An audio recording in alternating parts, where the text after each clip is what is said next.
Hi there, welcome to the next episode of Voice AI podcast, where we discuss the future of voice AI. We are still at CCW, and this is like part of the series we do at CCW. I'm super excited today to host James Bednar, who is the Vice President of Products and Innovations at TTEC. James. Thanks for having me. It's great to be here. So I'm JB. I lead innovation and product at TTEC. And for those of you that don't know TTEC, we're a CX delivery company. We do both BPO and support services as well as technology. We're one of the main players in the space with more than 60,000 associates around the world. Wow, 60,000. All right.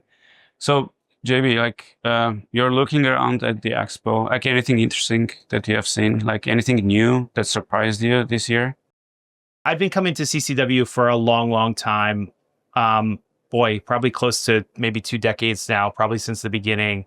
And it's amazing to see every year this shift from people-based services to technology. And I think a year ago, 2 years ago, post-COVID, tech sort of flipped to be the more dominant part of it. And walking around today, it's such a huge part of the conversation.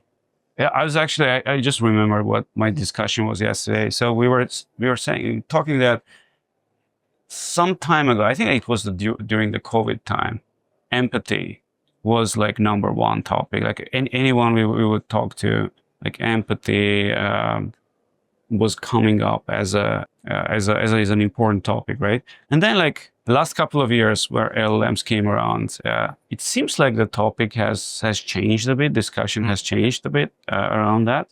But I know like you keep thinking about empathy a lot in the space, right? Like, what are your thoughts? Like, how, like when you like historically, when that discussion changes? What are the spikes and then like ups and downs around discussion? Yeah, it's a great topic. I mean, empathy and human connection has always been a big part of the contact center experience. When you look at doing this at scale across a lot of different countries, cultural differences, cultural awareness, soft skills training, these are always sort of part of delivery.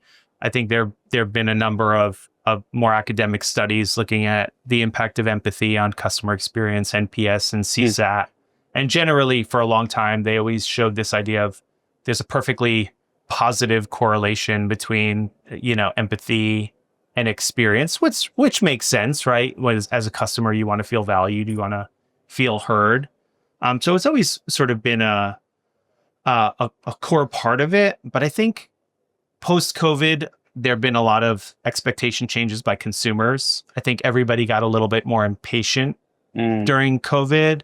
I think with the advancements in automation, there's more of a desire for now immediacy versus relationship. So it's interesting to see that dynamic had changed a bit either way. And now with the introduction of voice AI and AI automation more broadly, what is the role of empathy within those kinds of experiences? Yes. Can we go a bit deeper on like what do you mean like now? How did the expectation change from the customer? Like they just want to get their issue resolved very fast. Is that what? Yeah, I think we saw service delivery fall off pretty dramatically through COVID. I think. Oh, I see. Yeah. So what happened was everybody was exposed to a lot of maybe poor experience, and I think that created a lot of impatience just in people generally. So their expectations sort of started going up, or their tolerance for lower quality delivery went down quite a bit. Well, I mean, the conversation right now with voice AI and its impact on the industry is like the number one like important conversation, I guess, that's happening. And as part of that conversation, like empathy comes a lot, right? As an important topic, such as like, will AI have an empathy? Does it have it now? Can it, like, if we are thinking that it's going to be predominant, in the industry, like the AI is going to be predominant, does it actually make sense because humans have empathy? So like, what are your thoughts on that? Yeah, I think that's a really challenging topic. When you talk to people within the BPO side of the industry, right? CX delivery for folks that are not part of the industry. Um, we love to hold on to this fact that empathy is sort of this uniquely human thing, and AI won't ever deliver empathy. So AI's role in customer care more broadly will always be limited because of this empathy gap. Mm. Um, and I'm not so sure that's the case anymore. When you look at some of some of the hottest growing use cases of voice AI, I mean, outside of the CX space, Mm. you look at the crazy growth of platforms like character AI, Mm. where younger generations, kids are engaging, having conversations with with these, virtual avatars back and forth, and their personal conversations. I think, Sam Altman said something the other day about what one of the most dominant use cases that surprised him was around users of ChatGPT. And it was that they're finding that younger generations are asking ChatGPT to weigh in on life decisions pretty significantly.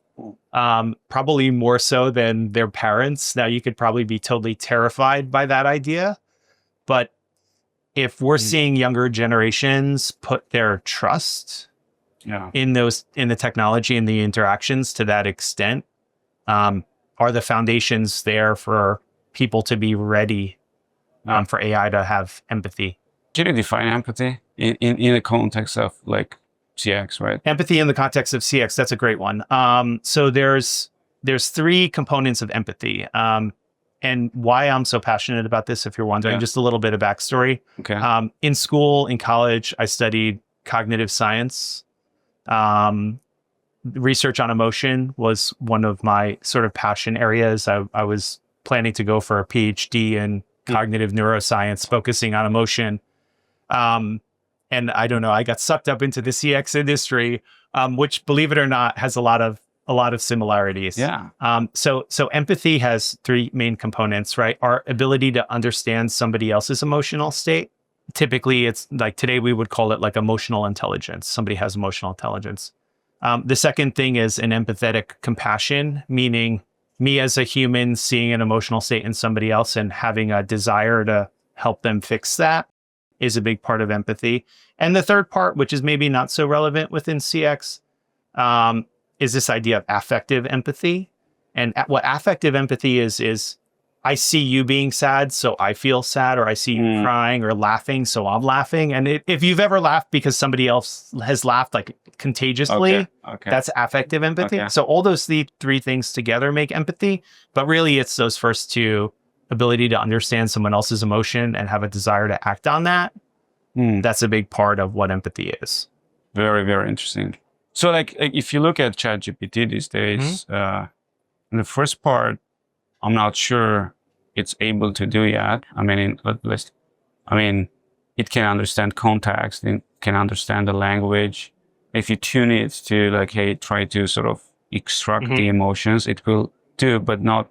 I mean, at least in the voice space, probably not, right? There is no technology that extracts it as good. Like, so the parallel I'm going to bring into that from the contact center world is the idea of quality assurance is big, and quality assurance in the contact center world is, to the large part, even still today, is people listening to phone calls with a scoring sheet where they are going through a rubric, a matrix, saying, was the agent empathetic? Yes, no, check, no. Did they express concern? Yes, no, check.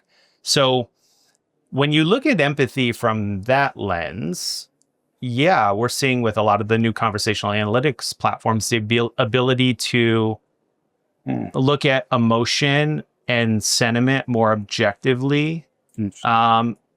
And having been in this industry 30 years now, getting consistency between two human reviewers is incredibly difficult.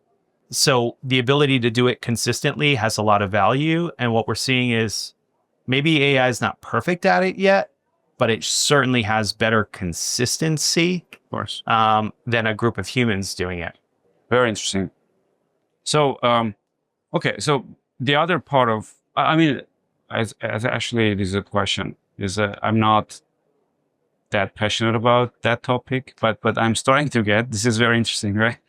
Um, how big is trust in terms of the important, like trust building from the empathy perspective, right? And like the reason why these folks are like sharing their life, or asking ChatGPT for life advice is also because the advice they are getting is probably interesting, and they start to trust it, right? I mean, they probably shouldn't right now, but entirely trust. But so it's smart. Like they are talking to AI. It's smart. Mhm. So how big is trust in the empathy? I think what we're starting to realize now is it's a huge part of empathy, and it's a huge part of that interaction. And there have been some more recent studies. There was a great study from the National Bureau of Economic Research with Uber that looked at customer service interactions and things like apologies, saying sorry versus just fixing the problem. And what they sort of found, and I think there's been a few other studies and research done into this, is that when empathy and apologies like that are not genuine,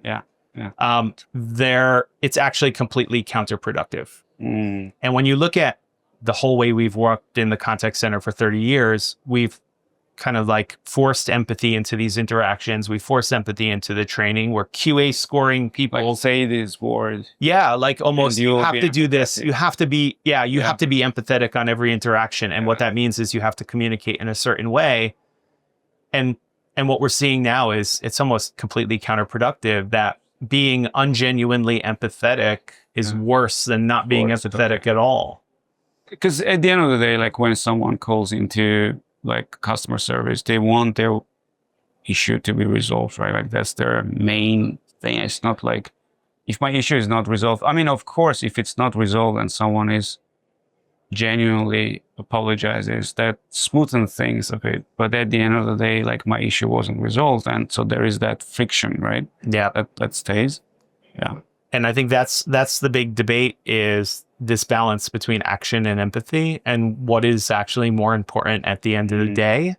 And what we're seeing, like if you look at that post-COVID trend of I want immediacy of resolution, and then you look at what AI can possibly deliver in terms of immediacy of resolution, is it now that consumers would just prefer to interact with an AI because they'll get resolution faster, even if there isn't empathy in that interaction? Or is there enough empathy in that interaction to do the same thing?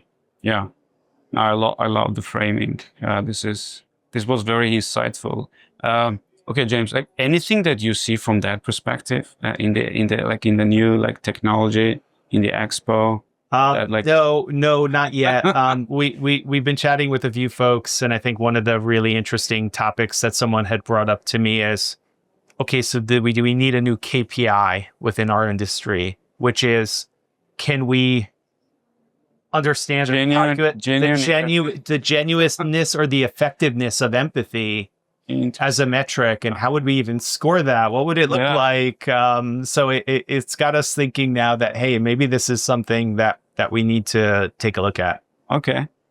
Well, this was like super insightful. Thanks so much, James, for stopping by. Yeah, thanks for having me. It's been great. And we have been trying to schedule this for a while, right? Yeah, we have. I'm very happy.